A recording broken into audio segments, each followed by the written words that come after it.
Bismillahirrahmanirrahim. Assalamualaikum warahmatullahi wabarakatuh.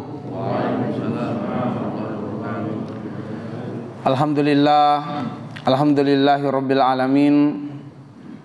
Wassalatu wassalamu ala asyrafil anbiya'i wal mursalin wa ala alihi wa sahabatihi ajmain, amma ba'du. Allahumma anfa'na bima 'allamtana wa 'allimna ma yanfa'una wa zidna ilman. Walhamdulillah ala kulli hal wa na'udzu billahi min hali ahlin nar. Ma'asyiral muslimin wal muslimat, jamaah Masjid Rahmatul Ummah, azani Allah wa iyyakum ajmain. Senantiasa kita berharap dan terus berdoa kepada Allah Subhanahu wa taala, semoga Allah Subhanahu wa taala memanjangkan umur kita dalam kebaikan dan dalam ketaatan di sisinya. Semoga Allah Subhanahu wa taala menjadikan anak keturunan kita anak yang soleh dan solehat, anak yang menjadi aset terbaik kita dunia dan akhirat. Semoga Allah memberikan keberkahan terhadap apa yang Allah rezekikan. Semoga amal soleh kita dibaguskan oleh Allah, disempurnakan oleh Allah dan diterimanya. Semoga dosa kesalahan kita diampuni oleh Allah Subhanahu wa taala. Semoga kita semua dikaruniai Allah menutup usia dalam keadaan husnul khotimah. Dan semoga kita tidak hanya berkumpul dan bertetangga di dunia ini, namun juga berkumpul dan bertetangga di akhirat di dalam surga Allah Subhanahu wa taala. Pada kesempatan yang sangat berbahagia ini, sedikit banyaknya kita akan mengambil ibrah, mengambil pelajaran dengan mentadaburi ayat-ayat Allah Subhanahu wa taala untuk kita memaknai kemerdekaan dalam pandangan Islam atau dalam kajian Al-Quran. Seperti apakah kemerdekaan itu dalam tinjauan ayat-ayat Allah atau dalam perspektif Islam? Sebab ketika kita berbicara dalam perspektif Islam, tidak dapat dipisahkan dari Al-Quran dan juga As-Sunnah. Berkenaan dengan tema besar ini, arti kemerdekaan dalam pandangan Islam, ada 4 kajian penting untuk diuraikan dan disampaikan. Pertama, perlukah kita memperingati hari kemerdekaan? Apa arti dan tujuan kemerdekaan?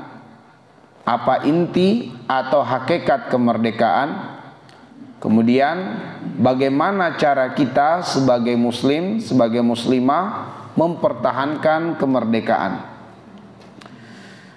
Mari kita mengurai poin-poin ini. Sebagaimana di awal saya katakan bahwa tinjauan kita tidak berdasarkan tinjauan sejarah, tetapi kita mengkajinya, meninjaunya dalam kajian Al-Quran melalui tadabbur ayat-ayat Allah Subhanahu wa taala berkenaan dengan poin-poin penting ini. Yang pertama tadi adalah berkenaan dengan perlukah kita memperingati hari kemerdekaan. Berkenaan dengan ini, mari kita lihat surat Ibrahim. Di ayat yang kelima, Allah berfirman, "Walaqad arsalna Musa bi ayatina an akhrij qaumaka minaz zulumat ilan nur wa zakirhum bi ayyamillah inna fi dzalika la ayatin likulli sabarin syakur." Allah berfirman, dan sungguh kami telah mengutus Musa bi ayatina dengan ayat-ayat kami atau dengan tanda-tanda kebesaran kami. Lalu kami beri perintah kepada Musa, akhrij qaumaka, keluarkanlah kaummu, yaitu Bani Israel, minaz zulumat, dari kegelapan-kegelapan, ilan nur, kepada cahaya. Di sini kalau kita lihat dalam tafsir diuraikan, kegelapan itu banyak, tetapi kebenaran itu hanya satu. Maka di sini zulumat ditampilkan dalam bentuk jamak, sedangkan cahaya jalan kebenaran itu satu, yaitu kembali kepada Allah Subhanahu wa taala, ketaatan kepada Allah. Allah tidak mengatakan ilal anwar, tetapi ilan nur. Jadi cahaya tidak dalam bentuk jamak, dalam bentuk tunggal, bahwa kebenaran itu hanya satu, yaitu ketaatan kepada Allah Subhanahu wa taala, ketundukan terhadap syariatnya. Wa zakirhum bi ayyamillah, dan ingatkan mereka, yaitu kaummu, yaitu Bani Israel, ingatkan mereka bi ayyamillah, akan hari-hari Allah Subhanahu wa taala kepada mereka. Kalau kita buka tafsir, hari-hari Allah kepada Bani Israel itu adalah hari-hari di mana Allah memberikan kemenangan kepada Bani Israel. Allah berikan kenikmatan kepada mereka, mulai dari diutusnya Musa alaihissalam ke tengah-tengah Bani Israel, itu nikmat terbesar. Kemudian nikmat terbesar berikutnya adalah Allah menyelamatkan mereka dari kezaliman Fir'aun yang telah menjajah mereka dari generasi ke generasi, di mana dalam tafsir Ibnu Katsir, Bani Israel itu dijajah oleh Fir'aun dari generasi ke generasi selama 450 tahun. Mirip-mirip dengan lamanya negeri ini dijajah oleh Belanda. Beda 100 tahun, beda 1 abad. Jadi Bani Israel dijajah 450 tahun, lalu Allah memenangkan mereka. Kemudian Allah menenggelamkan Fir'aun dan bala tentaranya, yaitu Fir'aun yang ke-6 ditenggelamkan oleh Allah bersama dengan bala tentaranya, dan mereka mampu menyeberangi Laut Merah dengan mudah. Ini adalah hari Allah kepada mereka, hari di mana mereka dalam perjalanannya dinaungi awan sehingga mereka tidak merasakan kepanasan, hari di mana Allah turunkan kepada mereka manna wassalwa, hari di mana Allah Subhanahu wa taala menurunkan kitab Taurat kepada mereka. Jadi Allah Subhanahu wa taala memberikan kepada Bani Israel banyak keutamaan-keutamaan, banyak kenikmatan-kenikmatan besar, dan itulah yang disebut dengan hari-hari Allah Subhanahu wa taala. Maka Allah perintahkan Musa, wahai Musa, ingatkan Bani Israel, wa zakirhum bi ayyamillah, ingatkan mereka untuk selalu mengingat akan hari-hari Allah Subhanahu wa taala kepada mereka. Inna fi dzalik, sungguh pada yang demikian itu, yaitu pada hari-hari Allah Subhanahu wa taala, la ayatin, terdapat tanda-tanda kebesaran Allah, likulli sabarin syakur, bagi setiap yang sangat penyabar dan banyak bersyukur. Yang kita garis bawahi di sini adalah wazakirhum bi ayyamillah, ingatkan mereka akan hari-hari Allah Subhanahu wa taala. Seperti yang kami sudah sampaikan tadi, adalah bahwa para mufassir itu menjelaskan bahwa hari-hari Allah bagi Bani Israel adalah hari-hari di mana Allah memberikan kenikmatan besar kepada mereka. Salah satu di antaranya adalah hari di mana mereka dibebaskan dari penjajahan pemerintahan Fir'aun selama 450 tahun. Selama itu mereka hidup terjajah dan terzolimi. Ketika Allah memerdekakan mereka, membebaskan mereka dari penjajahan, maka itu adalah hari Allah Subhanahu wa taala, dan mereka harus mengingat hari tersebut. Nah, dari sinilah kemudian kita ambil ibrohnya dan pelajarannya, bahwa hari kemerdekaan negeri tercinta ini tanggal 17 Agustus 1945 itu merupakan hari Allah bagi warga Indonesia secara umum dan bagi kaum muslimin secara khusus, karena kemerdekaan adalah hari di mana Allah memberikan nikmat bagi kita semua. Ya, ketika Allah membebaskan negeri Indonesia dari penjajahan Belanda selama 350 tahun, dan kemudian dari penjajahan Jepang selama 3,5 tahun, maka ini berarti adalah hari Allah Subhanahu wa taala. Ya, maka hari kemerdekaan itu adalah hari Allah bagi negeri Indonesia. Maka dengan memperingati hari tersebut, terdapat pelajaran berupa tanda-tanda kebesaran Allah. Karena tadi Allah mengatakan inna fi dzalika laayatin likulli sabarin syakur, bahwa dengan memperingati hari tersebut terdapat pelajaran berupa tanda-tanda kebesaran Allah bagi yang sangat penyabar. Yang sangat penyabar itu yang mungkin saja pernah menyaksikan masa itu. Sebab negeri kita merdeka baru 78 tahun. Di antara kaum muslimin ada yang usianya 80 tahun, 90 tahun, 100 tahun.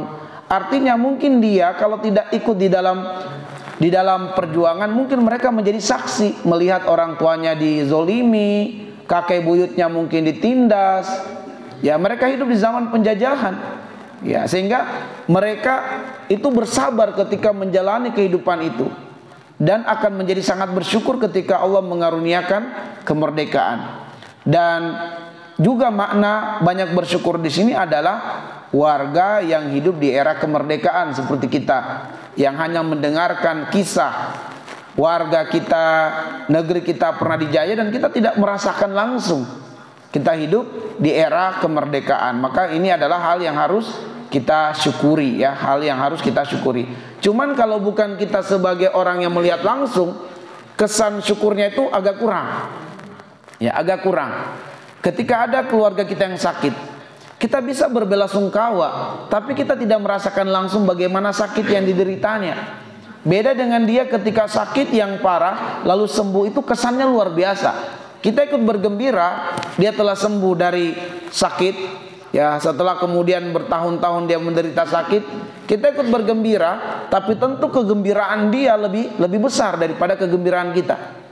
Sebab ketika dia sakit, kita ikut merasa sedih, tapi kesedihan kita tidak sebagaimana dalamnya kesedihan dia yang langsung merasakan sakit itu.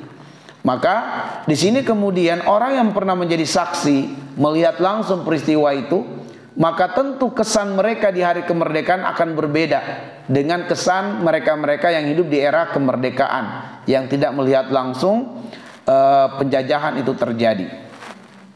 Baik.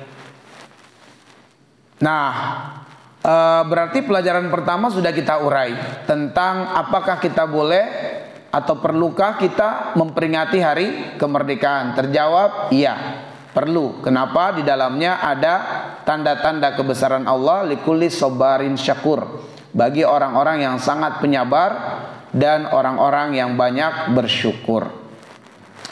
Baik, sekarang kita melangkah kepada arti kemerdekaan. Persoalan yang kedua, apa arti kemerdekaan?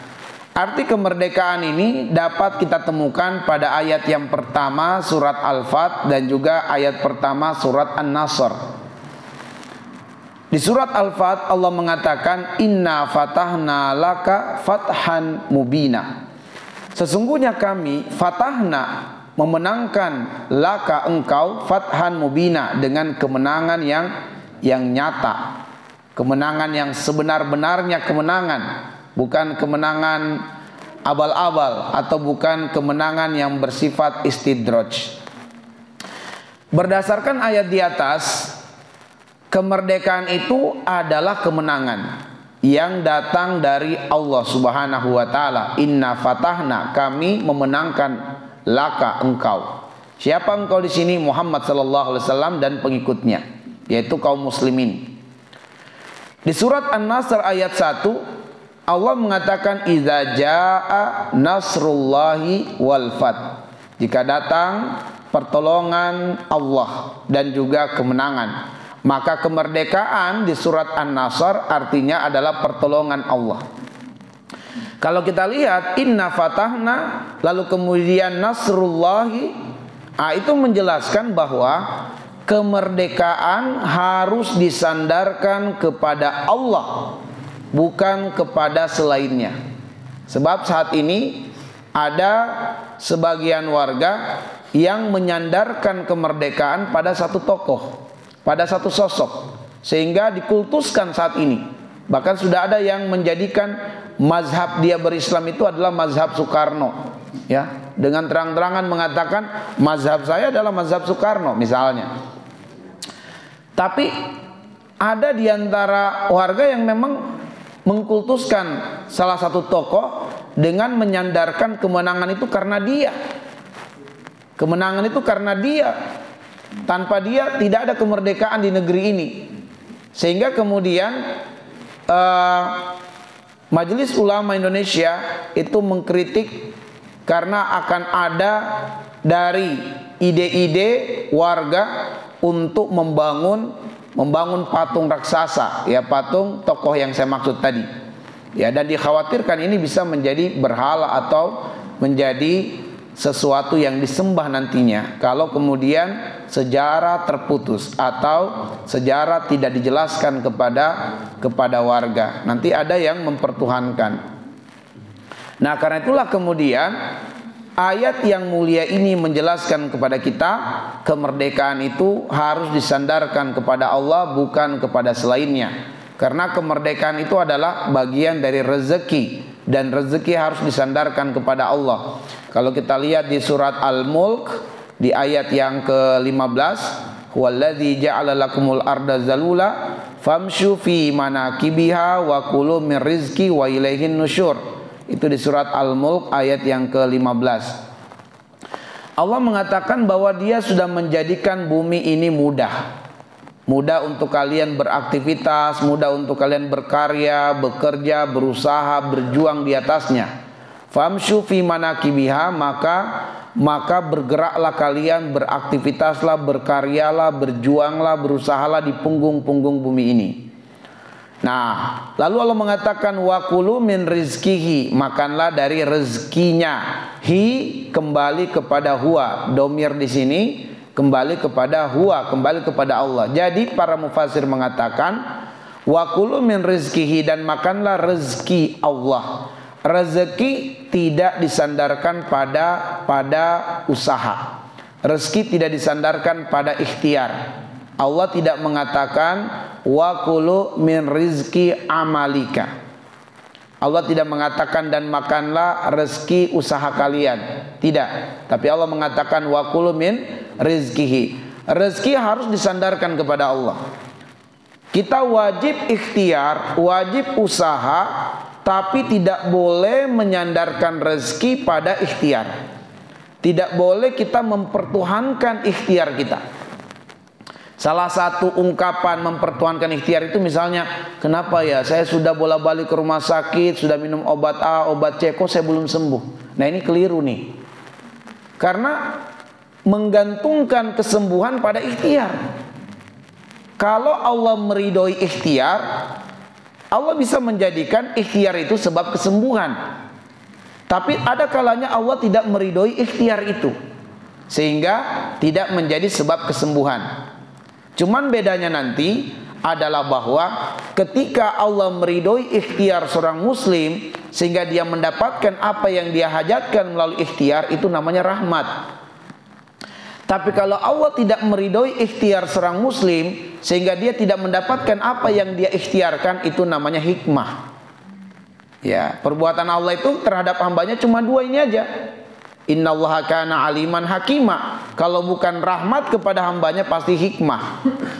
Rahmat itu mukodimahnya menyenangkan. Kalau hikmah itu mukodimahnya tidak menyenangkan. Ya, tapi kedua-duanya adalah kemuliaan. Kalau seorang muslim dengan ketidakmenyenangkan yang didapati dalam hidupnya, dia bersabar, dia ikhlas, dia ridho, datang hikmah. Yu'til hikmata man yasha wa man yu'tal hikmah faqad utiya khairan katsira. Nah, hikmah itu adalah sesuatu yang berharga, lebih berharga dari apa yang dicarinya. Dan itu akan diberikan oleh Allah kepada orang tertentu yang telah memenuhi syarat, yaitu ketika dia sabar, dia ikhlas, dia ridho dengan keadaan-keadaan yang tidak menyenangkan. Maka kita ambil pelajaran bagaimana Hajar alaihissalam berlari dari Bukit Safa ke Bukit Marwah. Itu adalah ikhtiar dia sebagai manusia, bahwa dia melihat ada pergerakan air di Bukit Safa, berlari dia ke Bukit Safa, tapi tidak ada air di sana. Berlari dia ke Bukit Marwah karena dilihatnya ada pergerakan air, ternyata tidak ada. Artinya Allah tidak menjadikan rezeki ada di ujung ikhtiar manusia. Bisa iya, bisa tidak. Maka Hajar alaihissalam tidak mendapatkan rezeki di Bukit Safa ataupun di Bukit Marwah. Namun karena rezeki disandarkan kepada Allah, Allah bisa mendatangkan rezeki dari berbagai arah yang tidak disangka-sangka. Justru rezeki berupa air Zam-Zam keluar dari bawah telapak kaki Ismail. Cuman salah satu wasilah untuk mengundang rezeki Allah, kita mengambil sebab. Setelah kita mengambil sebab, bertawakal kepada Allah. Semoga Allah meridhoi ikhtiar, semoga Allah meridhoi usaha, perjuangan kita. Sehingga ada kaum muslimin yang telah berjuang, ternyata Allah belum karuniakan kemenangan, kemerdekaan. Sabar, ikhlas. Ya, karena 350 tahun kaum muslimin dijajah, jangan bayangkan tidak ada perjuangan. Ada perjuangan yang bersifat kedaerahan, tetapi ternyata Allah juga belum memberikan kemenangan. Bersabar, sebab Allah bisa meridhoi ikhtiar kita lalu mendatangkan apa yang kita mau. Namun Allah juga bisa tidak menghendaki ikhtiar kita sebagai jalan rezeki dari Allah untuk kaum muslimin, tetapi Allah pengen berikan hikmah melalui dia bersabar atas musibah.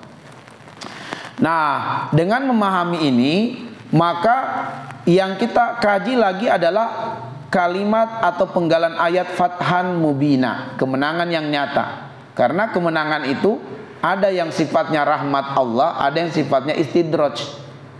Ya. Ada rahmat Allah, ada istidraj.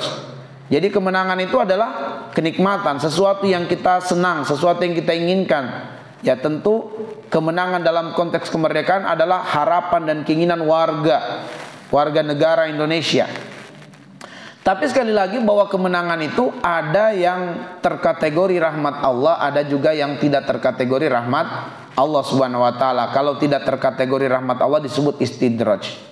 Kalau dasar umumnya di dalam Al-Quran adalah misalnya iblis laknatullah alaih menginginkan berumur panjang dan menyampaikan keinginannya kepada Allah, dan Allah kabulkan keinginannya. Apakah keinginan Allah kepada iblis itu adalah rahmat Allah sehingga umur iblis itu sepanjang umur dunia ini? Rahmat Allah kepada iblis? Bukan, itu namanya istidraj. Ketika kita dijajah 350 tahun, jelas kita sebagai warga negara merasakan penderitaan terjajah. Tapi dalam konteks itu, pihak Belanda mereka merayakan kemenangan. Karena mereka telah menguasai atau telah menancapkan kekuasaannya di Indonesia selama 350 tahun. Dalam konteks itu mereka menang. Tapi apakah kemudian kemenangan dari pihak Belanda selama 350 tahun itu adalah rahmat Allah kepada Belanda? Ya tentu tidak. Makanya di sini kemudian ditegaskan bahwa fathan mubina, kemenangan yang sebenar-benarnya kemenangan yang memang hakikatnya adalah rahmat Allah Subhanahu wa taala, itu hanya diberikan kepada orang-orang yang beriman. Maka Allah mengatakan inna fatahna laka fathan mubina. Kami memberikan kepada engkau wahai Muhammad dan pengikutmu kemenangan yang sebenar-benarnya kemenangan, yaitu kemenangan bagi rahmat Allah Subhanahu wa taala. Ya. Sebab orang-orang kafir juga dalam berperang melawan kaum muslimin juga pernah menang dan mengalahkan kaum muslimin, tapi itu bukan kemenangan yang sebenarnya, itu hanyalah istidraj. Ya, istidraj. Jadi kemenangan yang sebenarnya itu adalah kemenangan yang diberikan kepada orang-orang yang beriman. Dengan kemenangan itu mereka mendapatkan hikmah dari kemerdekaan, yaitu ketaatan kepada Allah Subhanahu wa taala. Ini harus kita fahami, karena Allah itu di dalam surat Ali Imran ayat yang ke-26, Qulillahumma malikal mulki tu'til mulka man tasya wa tanzi'ul mulka mimman tasya wa tu'izzu man tasya wa tuzillu man tasya biyadikal khair innaka ala kulli syai'in qadir. Allah pada ayat itu menjelaskan dia itu mampu mendatangkan kemerdekaan, kemenangan, kekuasaan kepada siapa yang dia kehendaki. Maka kekuasaan Belanda di Indonesia bukan karena Belanda hebat. Itu adalah izin Allah, kehendak Allah yang memberikan kekuasaan kepada Belanda, tapi itu istidraj. Dan kemudian Allah izinkan Indonesia terjajah, itu adalah ujian dari Allah Subhanahu wa taala. Untuk apa? Warga menemukan hikmah. Warga muslim Indonesia menemukan hikmah dari kemerdekaan nantinya. Dan Allah Subhanahu wa taala bisa membalikkan keadaan yang tadinya sudah diberi kekuasaan, Allah bisa cabut. Yang tadinya dalam posisi terendah, Allah bisa angkat. Tidak sulit bagi Allah Subhanahu wa taala, sebab Allah maha mampu atas segala sesuatu. Dan Allah tidak ditimpa dengan sifat-sifat ar-razila. Apa itu sifat-sifat ar-razila? Sifat kelemahan, sifat rendahan, kekurangan. Tidak mungkin Allah. Manusia mungkin saja ada kekurangan, mungkin ada kelemahan, tetapi Allah tidak ditimpa dengan itu semua. Maka Allah bisa memberikan kemenangan kepada kaum muslimin, itu namanya rahmat. Allah bisa beri kemenangan kepada penjahat, itu disebut dengan istidraj. Allah bisa menghendaki kaum muslimin ditimpa dengan bala, bencana, musibah, penderitaan, itu disebut hikmah. Dan Allah bisa menimpakan bala bencana kepada penjajah, disebut dengan azab, disebut dengan siksaan atau hukuman. Baik. Nah, akhirnya kemudian melalui kajian ini kita pahami bahwa kemerdekaan itu bisa berarti rahmat Allah dan bisa berarti istidraj. Istidraj itu adalah azab. Azab tapi dibungkus dengan kesenangan. Itu artinya istidraj.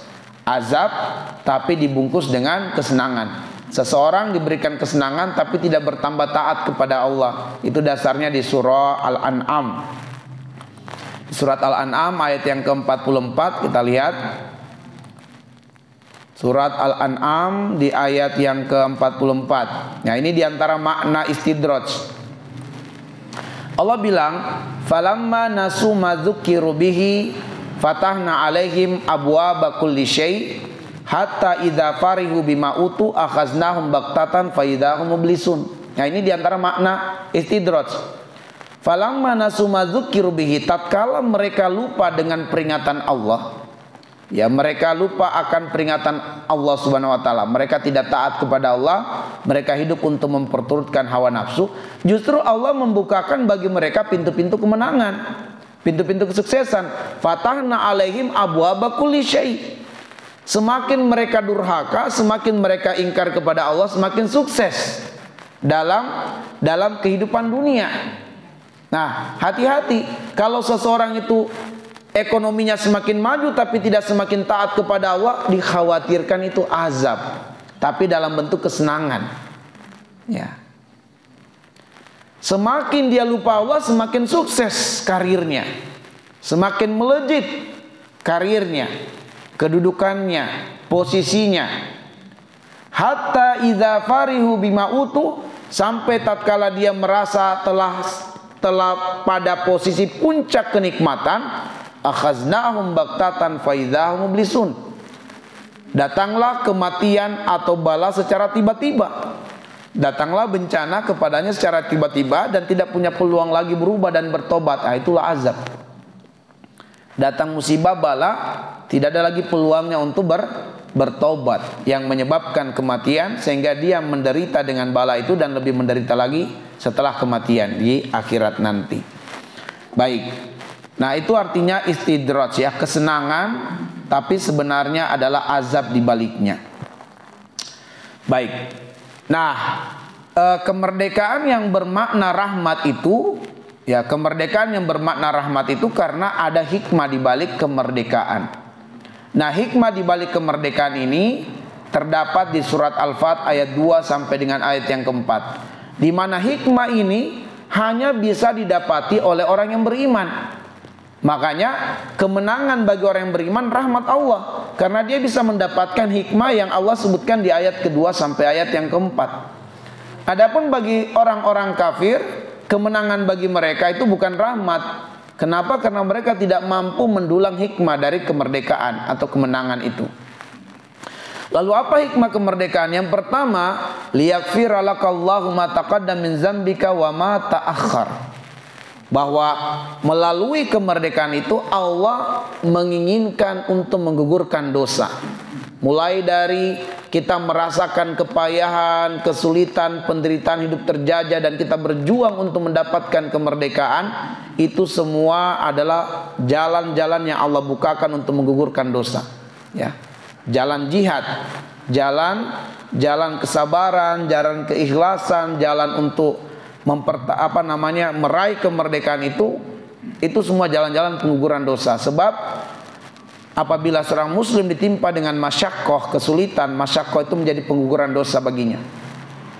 Tapi tatkala kemerdekaan dia dapat, lalu dia mengisi kemerdekaan dengan kebaikan, ketaatan, dengan syukur, justru itu juga menjadi jalan pengguguran dosa. Jadi kemerdekaan itu adalah wasilah yang Allah hadirkan bagi kaum muslimin untuk bergugurnya banyak dosa melalui kesabaran dan melalui kesyukuran.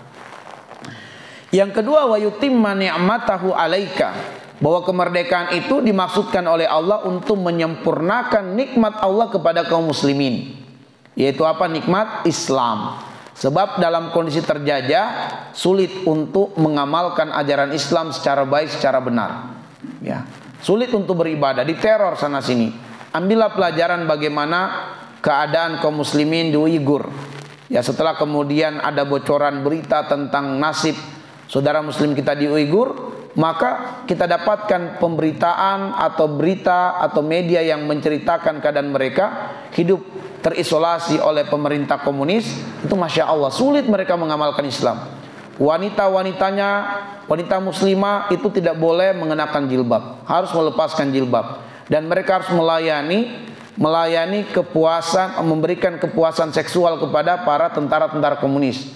Jadi di rumah-rumah kaum muslimin harus terbuka untuk tinggal tentara komunis, 1 atau 2 orang, dan mereka harus melayani syahwat seksual para tentara komunis itu. Kalau tidak, pilihannya dibunuh. Ya. Maka bagaimana keadaan kaum muslimin yang hidup terjajah itu sulit mengamalkan Islam secara baik, secara benar. Ya. Sholat ditindas, orang berkumpul seperti ini dibubarkan. Maka dengan hikmah kemerdekaan Allah sempurnakan kita dalam mengamalkan ajaran Islam. Kita bisa sholat dengan tenang, kita bisa menuntut ilmu secara baik, secara benar, kita bisa menjalankan haji dan umrah. Mereka diisolasi, nggak boleh keluar, nggak boleh keluar, nggak bisa haji, nggak bisa umroh. Mereka harus terperangkap di situ sampai kapan? Hatta yaqdiyallahu umurahum, sampai Allah mendatangkan pertolongannya atau sampai Allah Subhanahu wa taala menentukan takdirnya untuk mereka. Mereka harus bersabar, mereka harus ikhlas. Maka apabila kemudian mereka ditakdirkan meninggal karena penderitaan itu dan dengan kesabaran, maka Allah takdirkan mereka syahid. Ya, mereka syahid di jalan Allah Subhanahu wa taala. Bukan Allah tidak mendengarkan doa mereka, tapi itulah hikmah yang Allah ingin berikan kepada mereka, jalan kesyahidan. Dan orang yang meninggal sebagai syahid kelihatannya saja secara zahirnya menderita, kelihatannya saja, tapi mereka merasakan kenikmatan yang luar biasa. Ya, di dalam surat Al-Baqarah, ya, di dalam surat Al-Baqarah kita dapati bagaimana orang-orang yang syahid di jalan Allah itu tidak mati tapi mereka hidup. Ya, mereka tidak mati tapi mereka hidup.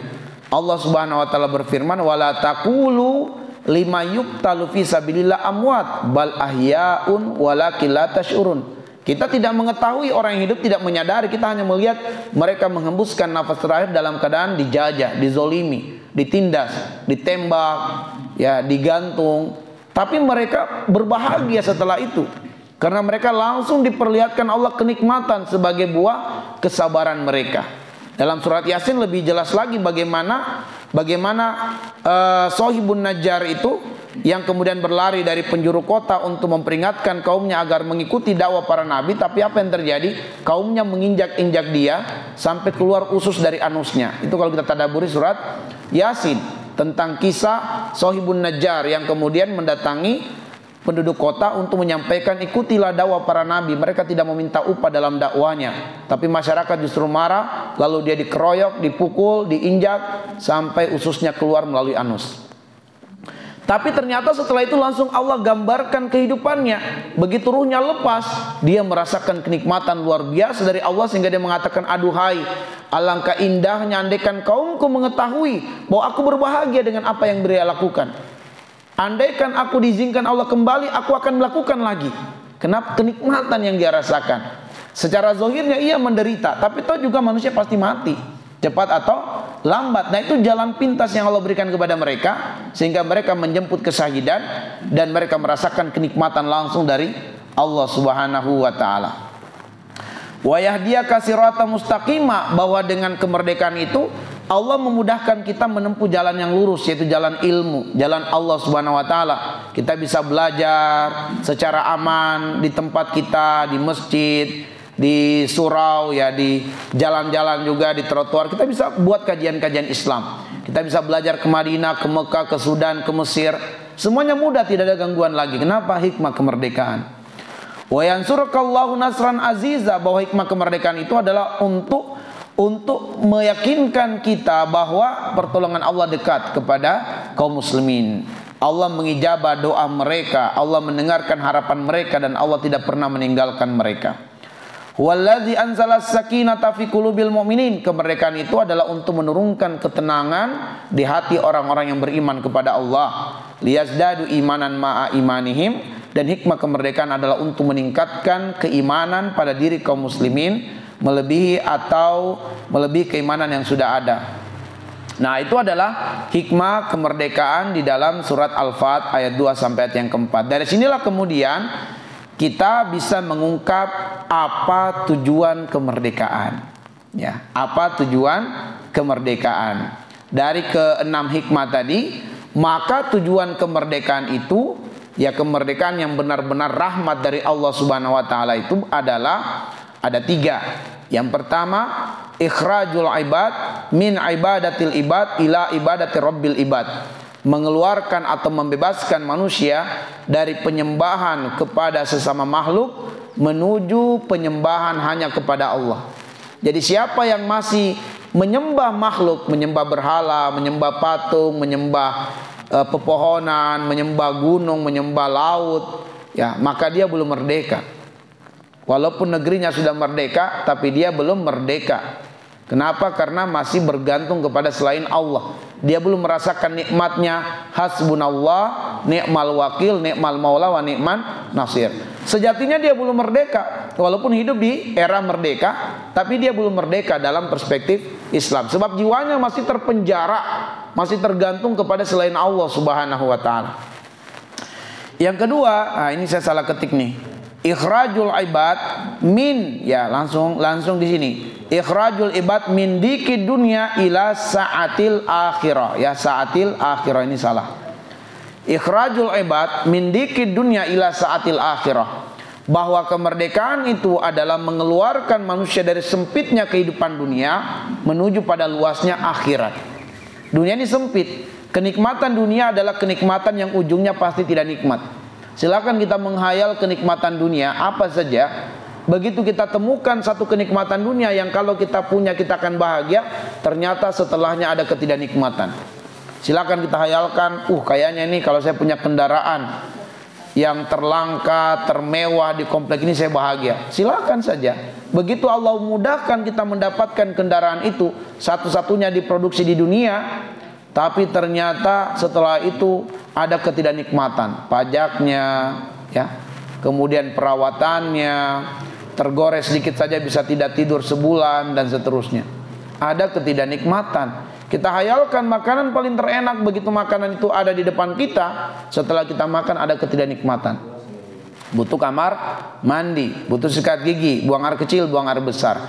Maka Allah ingin membebaskan kita dari mengejar dunia ini, sebab dunia itu kesenangan yang ujungnya tidak nikmat, supaya kita itu menuju pada kesenangan akhirat, berorientasi akhirat. Ya, itu ada dasarnya di surat Asy-Syura ayat yang ke-20. Ya, saya belum bisa buka ayatnya karena waktu kita sedikit, saya langsung masuk kepada yang ketiga, yaitu ikhrajul ibad min jauril adyan ila adlil Islam. Bahwa kemerdekaan itu adalah mengeluarkan manusia atau membebaskan manusia dari kezoliman ajaran-ajaran selain Islam menuju pada keadilan Islam.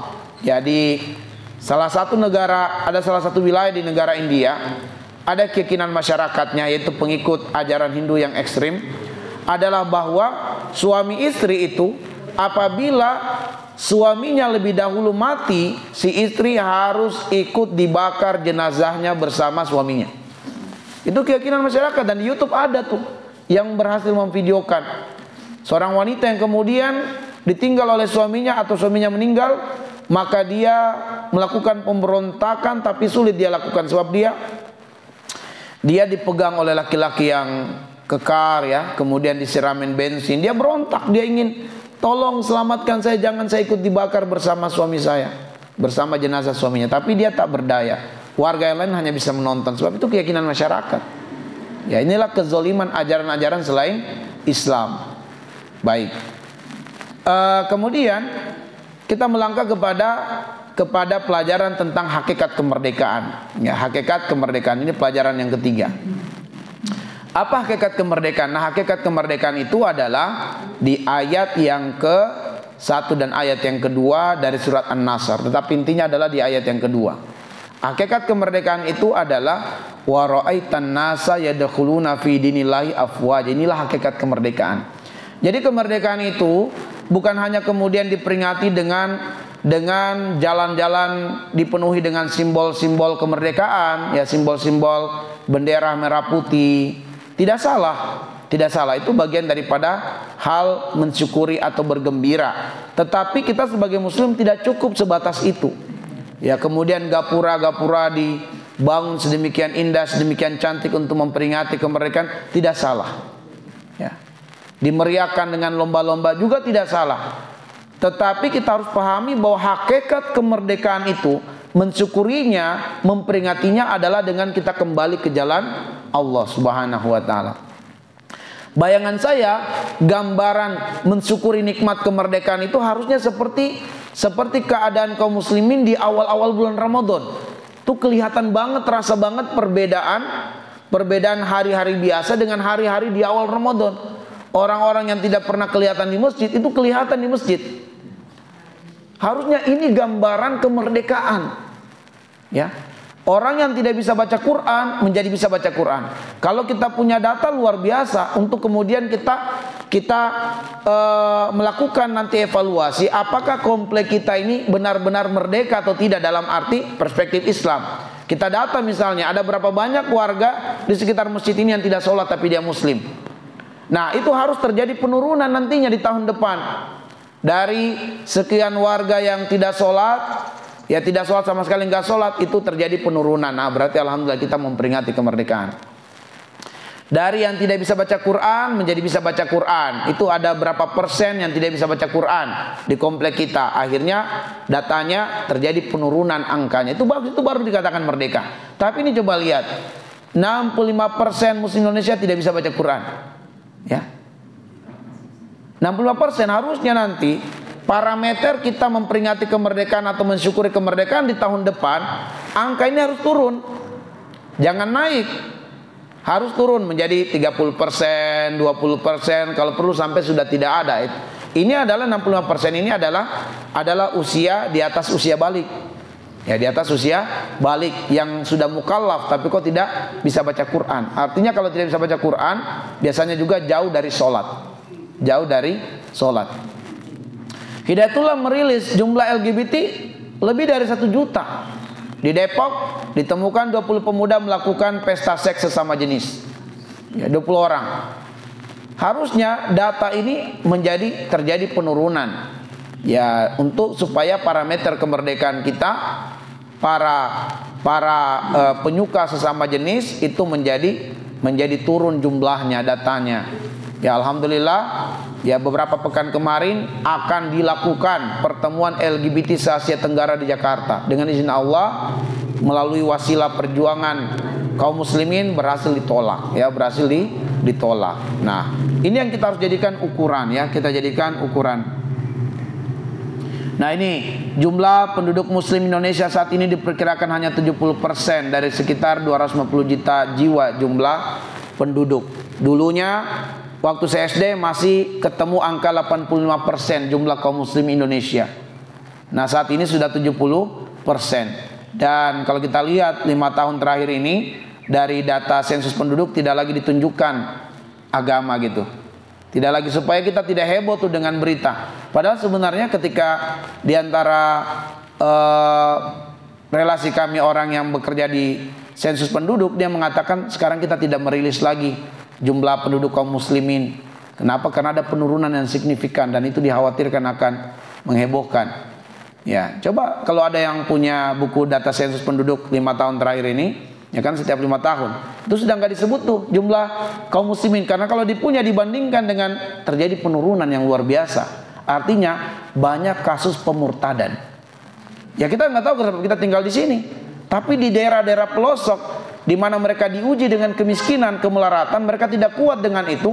Datang bantuan-bantuan dengan catatan mereka harus memeluk agama keyakinan tertentu yang bukan Islam. Mereka mau karena mereka kelaparan dan seterusnya.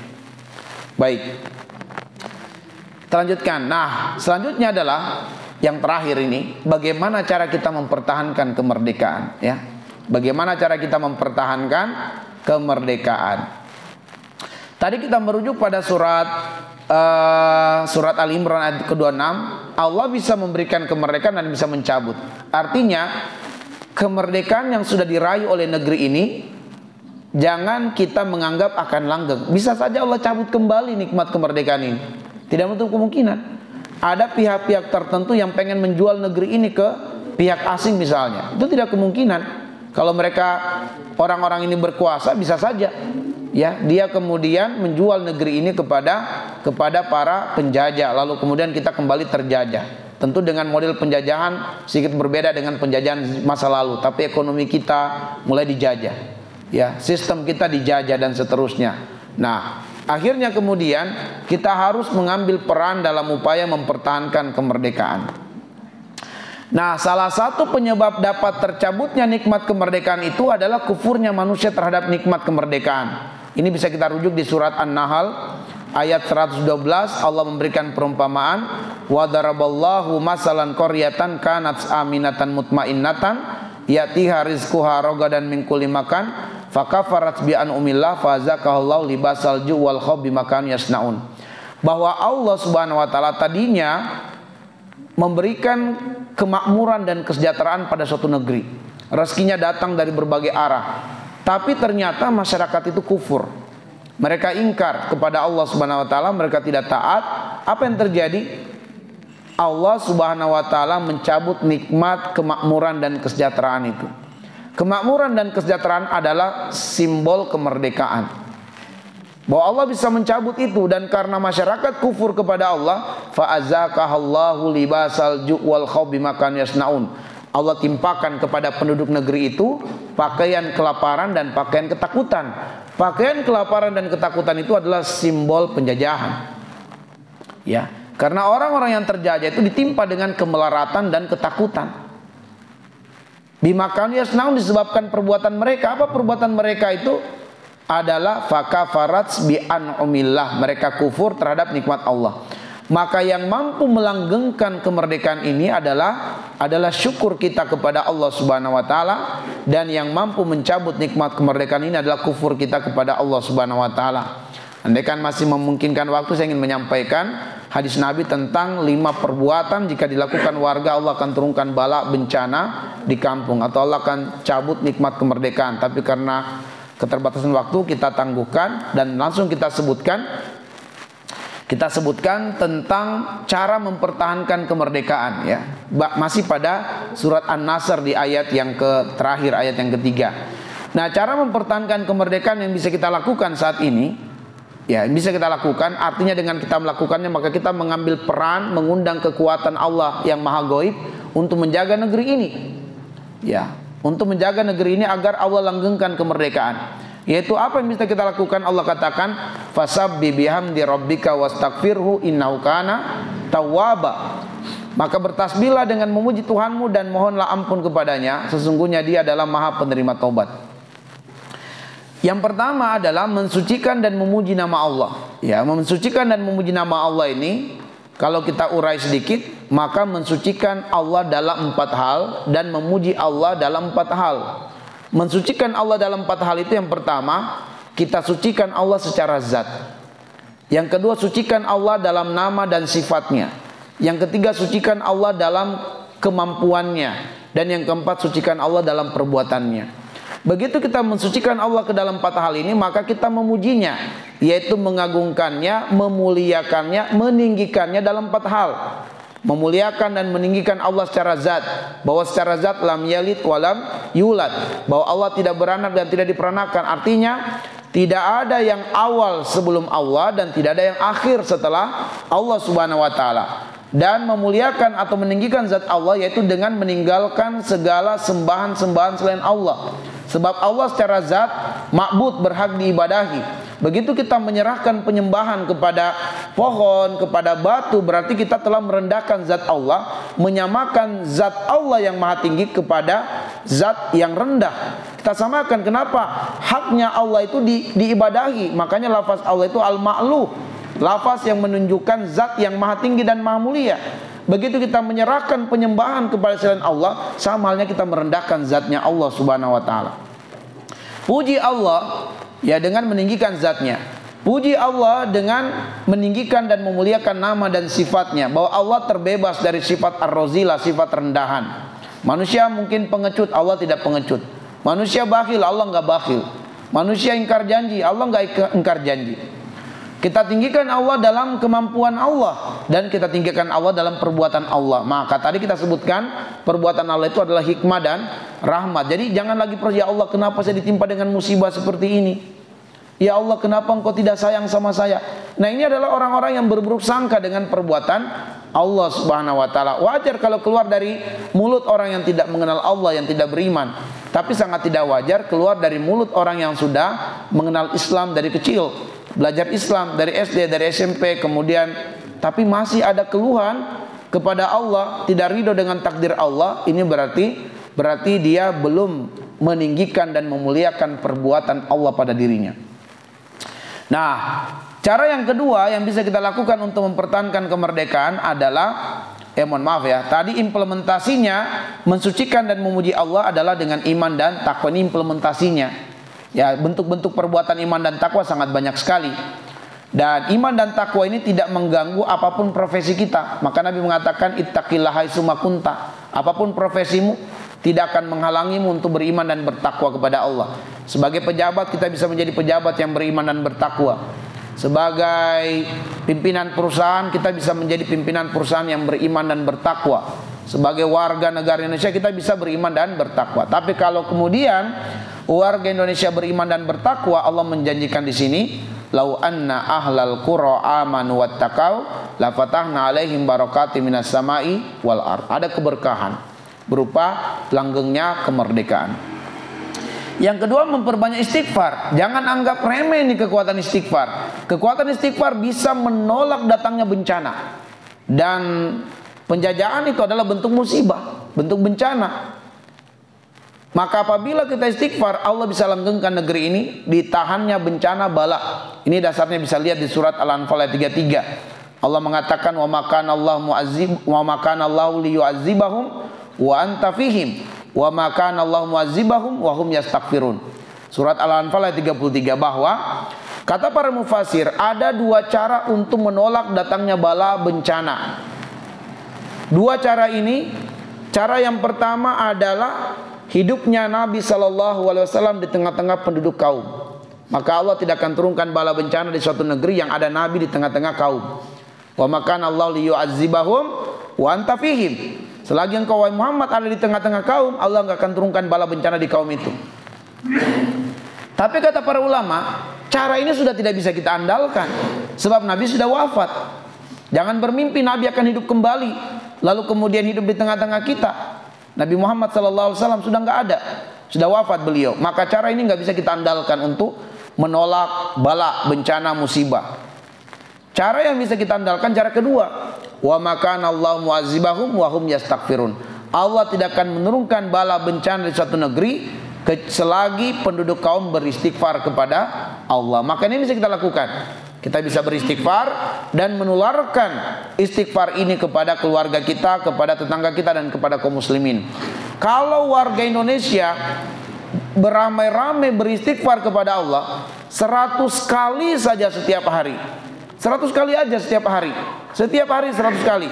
Kita pegang tasbih atau apalah, yang penting 100 kali setiap hari. Ya, waktunya terserah, mau pagi, mau siang, sore, dicicil juga boleh. Yang penting kita komitmen warga Indonesia istighfar 100 kali setiap hari, maka Allah akan jaga negeri ini. Dunia ini akan bergetar nih, Indonesia ini. Allah akan hadiahkan pemimpin terbaik di tahun 2024 nanti kalau kita mau istighfar kepada Allah Subhanahu wa taala. Dan sebaik-baiknya waktu beristighfar, kalau kita pengen memperhatikan waktu terbaiknya, adalah di waktu sahur. Karena di dalam surat Az-Zariyat di ayat yang ke-18 Allah katakan wabil ashar hum yastaghfirun. calon penghuni surga beristighfar di waktu sahur. Kenapa minimal 100 kali? Sebab itulah riwayat Bukhari Muslim bahwa Nabi SAW tidak kurang istighfarnya 100 kali setiap hari. Ini aja yang bisa kita lakukan saat ini, maka insya Allah itu akan menjadikan negeri ini dijaga oleh Allah Subhanahu wa Ta'ala. Tapi tularkan istighfar kepada kaum muslimin yang lainnya, minimal keluarga kita. Baik, ma'asyiral muslimin wal muslimat, Bapak Ibu sekalian, kesimpulan kajian kita. Pertama, kemerdekaan adalah rahmat Allah berupa kemenangan dan pertolongan bagi kaum muslimin. Yang kedua, tujuan kemerdekaan adalah membebaskan manusia dari 3 hal. Dari penyembahan kepada selain Allah, dari sempitnya dunia, dan dari kezaliman ajaran selain Islam. Yang ketiga, hakikat kemerdekaan adalah kembalinya manusia kepada Allah, yaitu kembalinya mereka mengamalkan ajaran Islam secara baik dan secara masif, ya, secara berbondong-bondong, beramai-ramai, seperti di awal-awal bulan Ramadan lah. Paling tidak itulah gambarannya, ya, gambaran harusnya yang nampak di hari kemerdekaan. Yang keempat, cara mempertahankan kemerdekaan adalah dengan iman dan takwa serta dengan banyak beristighfar kepada Allah Subhanahu wa Ta'ala. Baik, demikianlah yang bisa kami sampaikan pada kesempatan di kajian hari Kamis subuh ini. Lebih dan kurangnya mohon dimaafkan. Nakhtafi bihadzal qadar. Nas'alullah ayyaj'alana minal ladzina yastami'una al-qaula wa yattabi'una ahsana. Selanjutnya saya kembalikan, apakah ada diskusi atau kita langsung tutup dengan doa? Mana? Tutup dengan doa ya. Nanti diskusinya bisa kalau ada acara ada nih acara makan-makan ya. Oke, baik, nanti di sesi itulah kalau memang ada hal yang ingin didiskusikan. Baik, untuk kesempurnaan majelis kita, mari kita berdoa kepada Allah. Mari kita tengadahkan tangan kita ke langit. Kita mohon kepada Allah Rabb yang maha mengijabah segala doa. Semoga hajat kita dikabulkan oleh Allah. Amin ya Allah ya Rahman ya Karim ya Malik ya Kudus ya Salam ya Mu'min ya Muhaimin ya Aziz ya Jabbar ya Mutakabbir ya Ghaffar ya Razzaq. Alhamdulillahi Rabbil Alamin, hamdan syakirin, hamdan na'imin, hamdan yuwafi ni'mahu wa yukafi mazida, ya Rabbana walakal hamdu kama yanbaghi li jalali wajhika wal karimi wa azimi sultanik. Allahumma salli ala Muhammadin wa ala alihi wa ashabihi ajma'in, amma ba'du. Allahumma arhamna bil Qur'an waj'alhu lana imaman wa nuran wa hudan wa rahmah. Allahumma dzakkirna minhuma nasina wa 'allimna minhuma jahilna warzuqna tilawatahu ana al-laili wa atrafan nahar waj'alhu lana hujjatan ya rabbal alamin. Allahumma aslih lana dinana alladhi huwa ismatu amrina waslih lana dunyana allati fiha ma'ashuna waslih lana akhiratana allati fiha ma'aduna waj'alil hayata ziyadatan lana fi kulli khair waj'alil mauta rahatan lana min kulli syarr. Allahumma ja'al khaira a'marina akhiraha wa khaira a'malina khawatimaha wa khaira ayyamina yawma nalqaka fi. Allahumma inna nas'aluka isyatan haniya wa mitatan sawiyya wa maraddan ghaira mukhsin wala fadih. Allahumma inna nas'aluka tuqa wal huda wal afaf wal ghina wal mauta fil iman wal islam. Allahumma aksir amwalana wa auladana wa barik lana fima a'taitana wa atil hayatana fi ta'atik wa ahsin a'malana waghfir lana wa dakhilna jannatak. Allahumma ya muqallibal qulub qallib qulubana ala ta'atik. Allahumma ya musyarrifal qulub syarrif qulubana ala dinik. Allahumma inna arinal haqqa haqqa warzuqna tiba'a wa arinal batila batila warzuqna jitinaba. Allahumma ighfir lana wa liwalidina wa li jami'al mu'minina wal mu'minat wal muslimina wal muslimat al ahya'i minhum wal amwat innaka sami'un qaribun mujibu da'awat ya qadiyal hajat. Allahumma ansur ikhwanana al muslimin wal mujahidin wal mustad'afin fi baladina hadza Indonesia wa fi biladil muslimin wa fil biladi fihal muslimun wa fi kulli makan wa fi kulli zaman. Allahumma wahhid sufufal muslimin. Allahumma rfa'il wabah. Allahumma rfa'il bala 'anil muslimin. Allahumma anzil sakinata fi qulubil mu'minin liyazdadu imanan ma'a imanihim. Allahumma ja'al hadza baladan balada Indonesia aminan warzuq ahlahu minas samarat man amana minhum billahi wal yawmil akhir. Allahumma rabbana wa ba'as fina amiran ra'isan muhtamman bi umuril islam wal muslimin bi rahmatika ya arhamar rahimin. Allahumma rabbana zalamna anfusana wa in lam taghfir lana wa tarhamna lanakunanna minal khasirin. Allahumma rabbana atina fid dunya hasanah wa fil akhirati hasanah wa qina adzabannar. Wa sallallahu ala Muhammadin wa ala alihi wa sahbihi wa baraka wa sallam.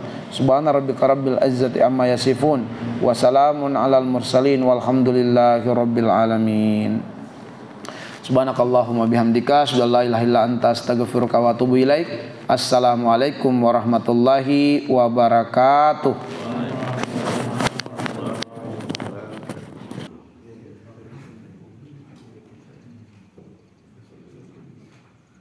Filenya nanti saya kirim Pak ya. Siap Pak. Pak Kasban atau ke saya? Iya boleh.